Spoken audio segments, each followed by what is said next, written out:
Bueno, aquí estamos de regreso. Muy interesante las conversaciones de recién. Estábamos compartiendo en el chat interno lo bien que lo extendido, pero nada, le dábamos el espacio para poder avanzar. Bueno, ahora viene un panel muy interesante que tiene que ver con la voz de los desarrolladores inmobiliarios turísticos. Vamos a escuchar la voz de los dos directores ejecutivos líderes de las dos asociaciones de desarrolladores inmobiliarios turísticos, tanto de México como de Brasil, con el objetivo de entender, con enfoque en la multipropiedad y en la propiedad vacacional, cómo han sido los casos de éxito de México y de Brasil para, en línea con lo que comentaba Carlos Canales ayer, el foco en los desarrollos inmobiliarios, poder impulsar nuevos desarrollos en Perú. Vamos a presentar cada uno de ellos, luego hablar para entender cuáles fueron los factores que impulsaron el desarrollo de la propiedad vacacional en ambos países y obviamente entender cuál es el camino como para poder impulsar esas tesis en el Perú. Así que les doy la bienvenida tanto a Martín como a Iker. Muy bienvenido, Martín, muy bienvenido, Iker. Muchas gracias por aceptar y por ser parte desde San Pablo y desde DF, desde México. Bienvenidos. Muchísimas gracias, Miro. Un placer, Martín. Gusto en saludarlos a todos. Encantado de estar aquí con ustedes. Un gusto, Ramiro. Un gusto, Iker. Muchas gracias por la invitación también. Bueno, yendo al objetivo del panel, me gustaría darte a ti primero, Iker, la palabra para que nos puedas contar sobre Amdetour y el trabajo que hacen, y luego le doy el mismo espacio a Martín para que presentemos primero y luego vayamos a entender cuáles fueron los factores que impulsaron el desarrollo de la propiedad vacacional en cada uno de los países. Adelante, Iker. Muchas gracias, Ramiro. Bueno, pues Amdetour, mira, las asociaciones normalmente de gremio, ¿no? Independientemente de su afiliación a cámaras o en nuestro caso al Consejo Nacional Empresarial Turístico, pues atienden las particulares de la industria, ¿no? Entonces, Amdetour es una asociación que el próximo año está cumpliendo 35 años, ¿no? Y es una asociación creada por los mismos desarrolladores para atender los temas comunes, ¿no? Temas comunes de cara a relación con las autoridades, relación con el propio mercado y la autorregulación, ¿no? Entonces, esto significa también poder entender un poco las tendencias, los estudios, todo lo que pueda aportar para hacer un frente común más unido. Evidentemente, Amdetour no sería lo que es, ¿no? Si no contara como el gran complemento de las asociaciones locales hermanas que tenemos, tanto en Los Cabos, Puerto Vallarta, Mazatlán, Manzanillo, Ixtapa, Acapulco y evidentemente Cancún, y también con la relación que pues, podemos tener con las organizaciones o asociaciones internacionales, el caso de ADIT, el caso de ARDA en Estados Unidos, el caso de CARTA en Canadá, Colombia, Jamaica, en fin, ¿no? Nosotros lo que representamos son tal cual pues, alrededor de unos 650 desarrollos de tiempo compartido y propiedad vacacional, que al final se refleja todo en una cifra de generación de pues, más de 400,000 empleos, ¿no? Al año y un promedio de más de 250,000 membresías vendidas al año. Eso es a grandes rasgos lo que es Amdetour. Clarísimo, bien breve y con datos duros como realmente nos gusta. Martín, te doy a ti la palabra, por favor. Muchas gracias. Primero agradecer al gobierno de Perú, a PROM Perú y a Invertur por la organización del segundo foro. Y es un honor enorme estar con Iker acá en Amdetour. Amdetour siempre fue una referencia para ADIT, el laburo que hacen ahí en México, así junto con ARDA en Estados Unidos. ADIT, obvio, es una hija más chica. Este año completamos 15 años de existencia. En estos 15 años llegamos al número de 230 asociados en las 5 regiones de Brasil. Brasil es un país continental, como saben, y está dividido en 5 regiones. Entonces, ahí hoy consigue tener una penetración realmente nacional, y eso es buenísimo, porque cambia totalmente el business de una región para otra. Entonces, eso es realmente importante. Son pocas las entidades que tienen ese alcance nacional, ¿no? Tenemos hoy cerca del 95% de los players que actúan en hotelería en Brasil, y 99% de los grandes players por lo menos, y 99% de los que actúan con multipropiedad, que es un mercado nuevo que vamos a poder hablar más adelante con un poco más de profundidad. ADIT hoy concentra su actividad en los mercados inmobiliario y turístico, algunos proyectos que los consideramos inmobiliarios turísticos, porque tienen los dos business dentro del proyecto, y eso nació dentro de su nación, ¿no? Nosotros tenemos un foco muy grande en dos aspectos, en business, en generar negocios entre los players. Nosotros creemos mucho en la iniciativa privada como solución, ¿no? Para el país, para los problemas, para la generación de renta, y también en educación. Entonces, dentro de eso hacemos seminarios, cursos, meetings, publicaciones de libros, misiones técnicas para todo el mundo, siempre con el foco en traer lo mejor que hay en el mundo para Brasil, para así crecer la industria nacional. Y por último, también tenemos una actuación, así como Andetur, en legislación, estar cerca del poder público, porque creemos que sin el poder público es mucho más difícil hacer y desarrollar el país. Entonces, sí, en líneas generales, eso es lo que es Adit. Muy claro, Martín, también. De hecho, Adit representa para Invertur un aliado estratégico. Aprendemos mucho también del trabajo que hacen en la vertical, en todos los sectores. Y aquí viene la parte muy interesante, ¿no? Que es invitarlos, primero a ti, Iker, y luego a Martín, a poder entender, porque uno viene siguiendo mucho el desarrollo inmobiliario, de desarrollos turísticos inmobiliarios como en México, como ejemplo a seguir, y ahora el ejemplo a seguir pasó a ser Brasil también, ¿no? Con su modelo de multipropiedad, que seguramente Martín lo va a explicar muy bien. Pero, Iker, ¿qué impulsó el desarrollo, el boom de propiedad vacacional que tuvo México y en el cual Amdetur fue un actor clave para que eso se potencie? Pues te cuento. Creo que tendríamos que diseccionarlo un poco, ¿no? Porque evidentemente no va todo igual, ¿no?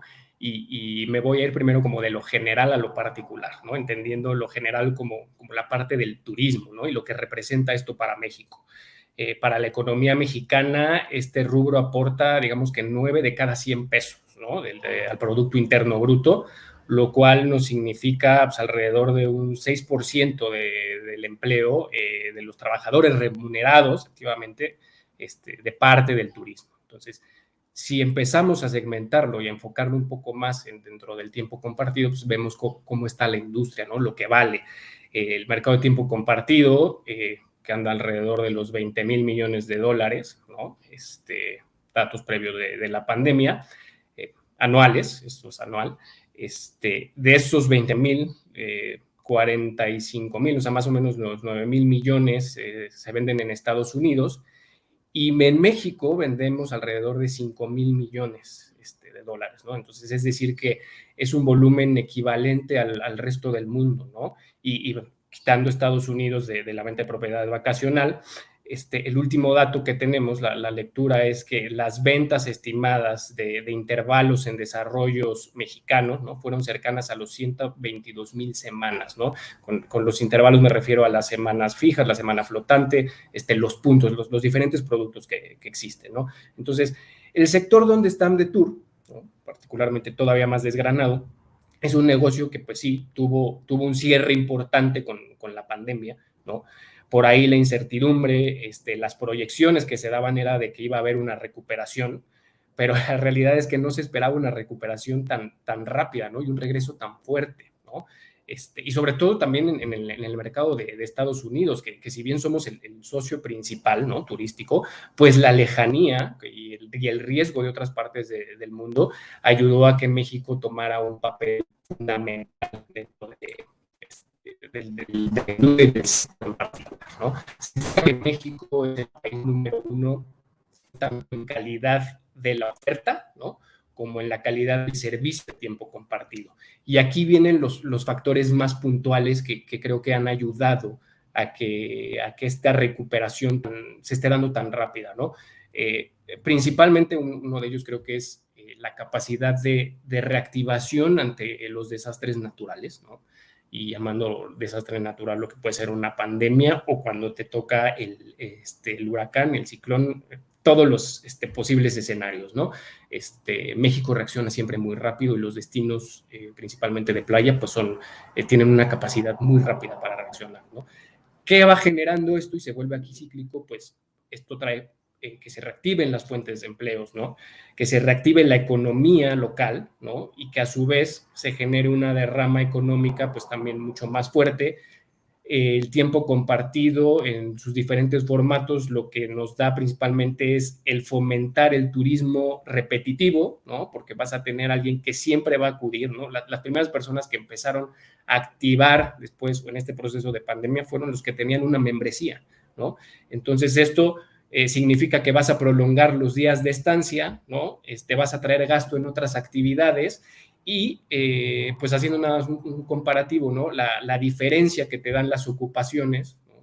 Simplemente comparando las ocupaciones que puedes tener de tiempo compartido membresía versus hotelería, tienes un 72% de ocupación en los principales destinos turísticos con membresía versus un 60% de la hotelería tradicional, ¿no? Entonces, creo que puntualmente esos podrían ser los factores que han ayudado a México pues, a tener como este impulso, ¿no?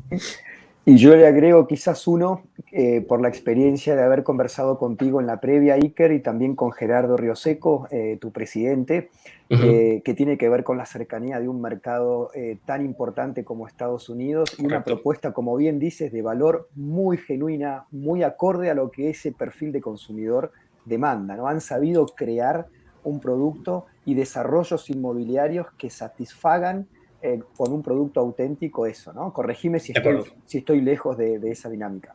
No, completamente de acuerdo, ¿no? Por ahí mencionaba, ¿no? Justo esa recuperación del mercado también, pues recuperación rápida del mercado en Estados Unidos y la cercanía versus la lejanía y lo que estaba pasando en Occidente, pues también es lo que ayudó, ¿no? Claro. Muchísimas gracias, Iker. Te invito, Martín, a poder compartirnos cuáles son los factores que a tu entender y desde ADIT han impulsado también a modo de boom el desarrollo inmobiliario turístico en Brasil. Perfecto, sí, realmente en Brasil en los últimos 3-4 años la multipropiedad creció de forma muy impresionante.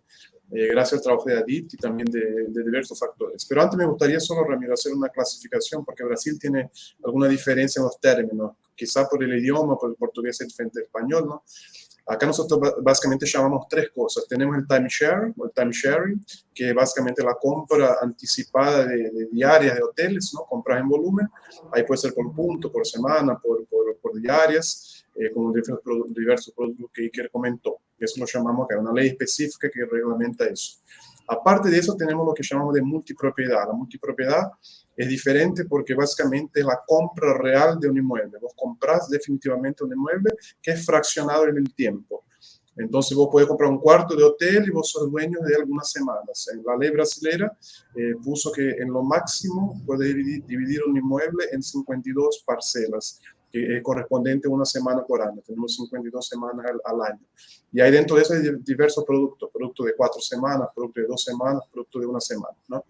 Y eso, bueno, eso es tuyo, es propiedad, después lo puedes vender, es una herencia para los hijos después, pagas impuestos, pagas acá el impuesto sobre propiedad, el IPTU, o sea, sos dueño real como de una casa.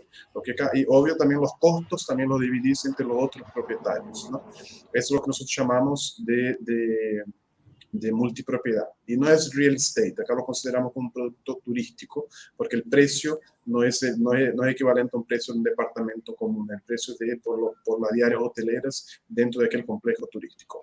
Y después tenemos el fractional, que en Brasil es, digamos, el intermedio entre el timeshare y la multipropiedad, donde vos tenés derecho de uso, o sea, vos comprás un inmueble por 50 años, después de 50 años, 30 años, 40 años, algunos modelos, eso vuelve al desarrollador. Entonces son esos tres productos, uno es timeshare, otro es multipropiedad y otro es el fractional. En Brasil la multipropiedad, obvio, ha crecido muchísimo en los últimos años, principalmente después de 2018 que hubo la ley que reglamentó, y hoy la multipropiedad es una cosa realmente legal, digamos, jurídicamente legal, ¿no? A todo eso se súmese la intercambiadora, que ahí tenemos principalmente la RCI, la Interval, que son las dos mayores del mundo, que te permite a través de la compra de una fracción de una semana en un inmueble, por ejemplo, intercambiar con cualquier otro entre los 5.000, 6.000 hoteles que tienen por todo el mundo afiliados. Entonces es un producto que racionalmente para el público es buenísimo. O sea, vos tenés una propiedad de playa, que vos normalmente vas realmente una vez al año, un mes al año, y no precisas pagar los 12 meses. Pagas un mes nada más, después pagas proporcionalmente, y además de eso, por la intercambiadora puedes cambiar ese producto por cualquier lugar del mundo prácticamente. Brasil pasó en los últimos años por un crecimiento de la clase media muy fuerte. La clase media pasó a tener más guita, más poder de compra, y eso ayudó al brasileño que siempre tuvo el sueño, que eso es cultural nuestro, de tener una casa de playa, tener una casa de campo, o tener una casa en una laguna, donde sea. Entonces eso permitió, por el fraccionamiento, por el precio, y ahí después por hablar del precio, de cuánto está, más o menos por cuánto cuesta una propiedad fraccionada, a que toda esa clase media, y Brasil es un país continental, como en México, como en Estados Unidos, entonces mucha gente comprando y mucha gente con guita, más fácil que en países más chicos, ¿no? Para dar algunos números, y Ramiro, cuando me hable más, por favor, podés interrumpirme, ¿está? Que tengo bastante No, por favor, lo que más nos interesa son los números y sé que son números Buenísimo. muy contundentes. Buenísimo. En 2021 tenemos 128 proyectos en ese modelo de multipropiedad. Hay proyectos muy grandes, con 400, 500 cuartos, y eso equivale, cuando los fraccionas, alrededor de 12.000 propietarios. Entonces, un business que te da un BGV, un valor general de ventas enorme. Y ese es uno de los factores que atrayó mucha gente, muchos desarrolladores inmobiliarios o hasta turísticos, cuando hacen la suma del número al final del proyecto, son valores 5, 6, 7, 10 veces mayores que una incorporación inmobiliaria común. Eso porque lo fraccionas. Es un crecimiento de 17% en relación al año pasado, a pesar de la pandemia. Entonces también es un producto que se mostró muy resiliente. Y en los últimos años tenemos un crecimiento medio de 24% por año. Entonces es un producto que realmente está creciendo mucho. En Brasil hoy tenemos 565.000 fracciones, en construcción, listos y en ventas. Y ese nos da un BGV potencial, o sea, en los próximos 5 años debe entrar alrededor de 28 billones de reales, que da más o menos 5 billones de dólares, ¿no? Y un BGV ya vendido de 14 billones de reales, o en dólares 2,5 billones de dólares. Eso pone a Brasil en tercer lugar como en venta general, sobre Estados Unidos, México y Brasil, ¿no? Tenemos el valor medio por semana de, como dije, hay diversos productos. Hay productos de 2 semanas, de 3 semanas, de 1 semana, de 4 semanas. El valor medio por semana gira alrededor de 23.000 reales, que daría unos 3,8 mil dólares. Y el programa medio, o sea, en el promedio de los productos, es en 2,14 semanas. Ese es lo que se vende. Es de 2, de 3, de 4, pero la media es de 2,14. Y o sea, el que va a comprar va a sacar del bolsillo más o menos 50.000 reales o 8,3 mil dólares, que no es tanto, es poquísimo en verdad, para tener una casa en un padrón de un hotel, de un resort, de playa o de campo. Entonces ese modelo hizo con que, junto a la ley, que hoy la persona puede comprar seguro, que está comprando una cosa con escritura, con propiedad, que vende, sumando eso a una clase media cada vez más creciente, hizo la multipropiedad disparar, ¿no? Y bueno, para dar una última información, el departamento medio, todos esos datos estoy trayendo de una pesquisa de Caio Calfá, que es el presidente nuestro de ADIT, y está disponible el relatorio completo en el site de ADIT también. Son departamentos de 18 a 300 metros cuadrados, con un promedio de 40 a 60 metros cuadrados y un promedio de 1 y 2 cuartos. Hay casas con hasta 12 personas de capacidad en ese modelo fraccionado, pero el promedio de capacidad es de 4 a 8 personas. Ese es más o menos el resumen de Brasil. Espectacular, y los invito a todos a descargar ese relatorio, ese panorama, ese reporte, porque es muy claro con los números.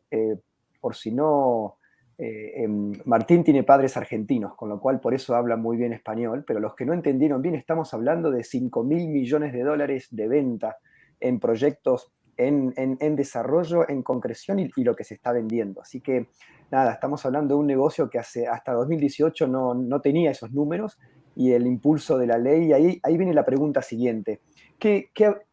Tanto México como Brasil comparten, junto con Perú y con la mayoría de las economías de Latinoamérica, los recursos naturales, culturales, digamos, tenemos destinos increíbles y tenemos oportunidad para desarrollar y estructurar estos desarrollos inmobiliarios. ¿Qué creen que hay que hacer o qué buenas prácticas hay que tomar para poder impulsar lo que pasó en México y en Brasil, en el resto de los países de Latinoamérica y en particular en Perú? Te quiero escuchar a ti primero, Iker. Bueno, evidentemente, como lo mencionas, pues somos países afortunadamente ricos, ¿no? Para poder pues explotar y atraer más al turismo, ¿no? Entonces, creo que también sumado a esto, se da que tenemos un producto muy dinámico y que cada empresa tiene una manera diferente de hacer las cosas, ¿no? Entonces, si yo lo comparo como con el clásico ejemplo que podríamos dar usado para muchas materias, ¿no? Del iceberg, ¿no? México se ha distinguido o se ha diferenciado por muchos años como por la parte superior, que es lo que todos pueden llegar a ver, ¿no? Con ese generador de concepto, ¿no?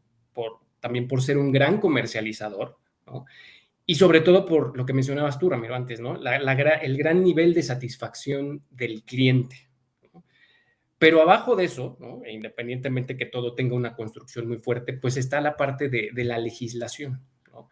La legislación creo que aquí es un tema fundamental porque es lo que le va a dar la seguridad a ese turista, a esa persona que te va a comprar tu membresía en el formato que sea, para poder pues seguir dando el número, ¿no? que tú necesitas como empresa. Entonces, nosotros en México estamos regulados directamente por la norma oficial mexicana, ¿no? La NOM 029, ya tiene bastantes años, en donde se habla de las prácticas comerciales, ¿no? Y los requisitos informativos justo para la prestación de estos servicios de tiempo compartido, ¿no?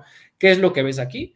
Es la información comercial, ¿no? Los elementos a los cuales deben de sujetarse los proveedores de este tipo de servicios de tiempo compartido, solamente con el objeto de lograr la satisfacción del consumidor por el servicio contratado, ¿no? Entonces, aquí hablamos de los contratos de adhesión, que estén claros, que estén regulados, que no haya ningún tema al momento de que tú te acerques y empieces a escuchar esta plática y vayas tranquilo, ¿no? Las garantías que te pueden ofrecer los desarrolladores, las reglas del juego, porque principalmente es lo que quieres saber, ¿no? Decir, ok, que todo sea a mi favor como turista y que pues yo en realidad sí pueda venir a disfrutar y esto no me genere una buena inversión, ¿no? Los plazos de cancelación, que pues son a 5 días, el costo anual total, las cuotas, es decir, toda la parte financiera que debe estar. Entonces, eso es justamente lo que puede dar más confianza al momento de que tú te acercas y que creo que completamente puede ayudar a romper ese tabú, ¿no? que tristemente pues se ha tenido, ¿no? Durante mucho tiempo, y cuando tú venías a México y llegabas, por ejemplo, a Cancún y te decían, cuidado porque cuando llegues te van a abordar inmediatamente la gente, te van a querer vender un tiempo compartido, y que ahora pues se le puede dar la vuelta y date la oportunidad de escuchar qué te ofrece, porque seguramente va a ser algo mejor, y a ti que te gusta viajar y te gusta disfrutar, es algo que te puede convenir, ¿no? Entonces, estas son las bases claras que debemos tener y que te digo, o sea, es la base fuerte pues para que al final puedas tener el nivel de satisfacción, la parte de generar esas estrategias de comercialización y basadas pues en un concepto interesante para la gente, ¿no? Más claro, echale agua, dicen en Mi Pago, Iker. Martín, te invito a ti también a complementar un poco la mirada desde Adip Brasil para entender cómo seguir haciendo crecer ese negocio en el resto de las economías de Latinoamérica y en particular en Perú. Perfecto, ese punto que Iker tocó de la legislación nos parece algo fundamental por experiencia propia. Cuando entró la ley realmente cambió totalmente. Uno, por ese lado que Iker comentó, del cliente tiene más seguridad cuando va a comprar, y en Brasil pasó lo mismo. El tiempo compartido tenía una imagen muy mala, muy fea, de mucha mala experiencia, de gente que compró, tiene una expectativa altísima y no le entregaron eso después. Entonces eso pusieron todo el tiempo compartido, multipropiedad, fractional en la cabeza del consumidor, era todo lo mismo. Pero la ley trajo un poco más de seguridad. Por otro lado, la ley también trae para el desarrollador el funding y la seguridad del mercado financiero, del mercado de capitales, de poner guita, el inversor poner guita, porque es difícil para el inversor poner guita en un mercado que no está reglamentado con una ley segura y que trae tranquilidad. Entonces, en las dos puntas, la ley es fundamental. La ley fue fruto acá de Caio Calfat, el presidente. Él personalmente consiguió una cosa a veces difícil, que fue unir los players, los concurrentes, pensando en un bien común. Entonces, eso me parece fundamental, que se unan en pro de una ley. Con la ley todos ganan. Es mucho mejor que estar cada uno por su camino, y en Brasil el camino fue ese, ¿no? Después fue un trabajo junto al Congreso también. Es importante estar con quien hace la ley, si no, no hay cómo, si no estás cerca, dialogando, charlando, y ahí en el papel de las entidades es fundamental, porque la mejor forma de estar hablando con el Congreso, de la forma más isenta, pensando en el mercado, es a través de una entidad, mucho más que a través de la persona jurídica, digamos, a través de la empresa, ¿no? Y después un trabajo, ya en Brasil estamos en ese momento, que de cuidado con la sobreoferta, con el exceso de oferta, con la metodología de venta. En Brasil es muy agresivo el modelo de venta, me parece que es parecido como en México, un modelo y que eso espanta un poco a las personas. Entonces estamos trabajando para que los players tengan cuidado sobre eso y que no lo exploren demasiado, ¿no? Entonces eso me parece un macro de lo que pasa. Clarísimo de ambos. Aprovechamos para mandarle un gran abrazo a nuestro gran amigo Caio Calfat y también a Felipe Cavalcante, presidente honorario y fundador, uno de los fundadores de ADIT. Es más, como saben, este foro tiene por objetivo generar nuevos negocios y nuevos deals. Con Martín venimos hablando mucho hay tanto negocio en Brasil que los desarrolladores inmobiliarios están tan ocupados allí que no ven todavía el tiempo para poder dedicarse al resto de Latinoamérica. Pero como este foro, como saben, lo organiza el gobierno de Perú y PROMPERÚ, quizás me gustaría convocarlos para transmitirles al gobierno la experiencia de las leyes que ustedes han desarrollado, para de esa forma puedan evaluar este camino, porque claramente ustedes han contado de que ese fue el factor que puede dar un antes y un después en este desarrollo. Así que en la medida de las posibilidades vamos a generar las reuniones a futuro para que eso, quizás por lo menos que cuenten con la información y que vean cuál es la oportunidad. De hecho, ayer Carlos Canales también lo comentaba como algo que ellos quieren impulsar desde el sector privado, así que la Cámara Nacional de Turismo está también con el interés. Comentaba que ya había 20 desarrolladores inmobiliarios que no tenían todavía un espacio para poder juntarse. Así que nada, quizás esta buena práctica de ADIT y de AMDETUR pueda ayudar en ese camino. Así que, para terminar, nos queda un minuto. Me gustaría una reflexión final de ambos con la experiencia y la trayectoria que tienen respecto de cómo imaginan el desarrollo de la propiedad vacacional y la multipropiedad en Latinoamérica para los próximos años. Iker. Bueno, nada más sumando un punto, con mucho gusto, lo que podamos ayudar, aquí estamos para todo eso, ¿no? Y una reflexión, bueno, yo primero lo que les diría es, todo cambio es bueno, ¿no? Entonces, no caigamos en el pánico, ¿no? Porque por ahí mucha gente está cayendo en el pánico, pero yo creo que la pandemia ha desarrollado principalmente en tiempo compartido, un espacio muy creativo, muy inventivo, ¿no? Y ha sido un parteaguas que sin querer nos ha obligado a evolucionar y adaptarnos más rápido tal vez de lo que debíamos, ¿no? Hoy el usuario típico, la gente que se acerca, tiene una gran cantidad de accesos a través de la forma digital, presencial, online, la afiliación, la presentación, y las cosas están empezando a hacer de manera diferente. Entonces, por una parte está la tecnología, pero por otra parte también está la seguridad que soporta esa tecnología y que creo que se va a volver clave, ¿no? Bien. Esa seguridad es la que va a ayudar a reforzar la confianza en el viajero. Y creo que sí debe haber una tendencia actualizada y personalizada de la relación que se va a tener con el cliente, la forma en que se genere la experiencia que le podamos ofrecer, y dejar nada más como esta frase de, pues estamos en una industria en donde afortunadamente nuestro trabajo y nuestro servicio, más que ninguna otra, se refleja a través de la felicidad de la gente, ¿no? Entonces, en los buenos momentos que se generan para las personas, y tomar en cuenta que de nosotros va a depender que el hacerlo bien, estos momentos se vuelvan recurrentes, se vuelvan cíclicos y se vuelvan, pues seguramente por el formato, heredables, ¿no? A las familias. Exacto. Excelente. Martín, tu última reflexión. Perfecto. Concuerdo totalmente con Iker. Nosotros también en el medio de una transformación total, el uso más racional de los productos, de las compras. Vemos eso en el transporte, vemos eso en los diferentes productos, en el cine, en la cultura, en fin, la comida, en todos los medios. El turismo no va a ser diferente, ¿no? Hay un consumidor mucho más racional, pensando en inteligencia en eso y mucho menos apegado a las cosas, queriendo más experiencia de lo que documento, digamos así, ¿no?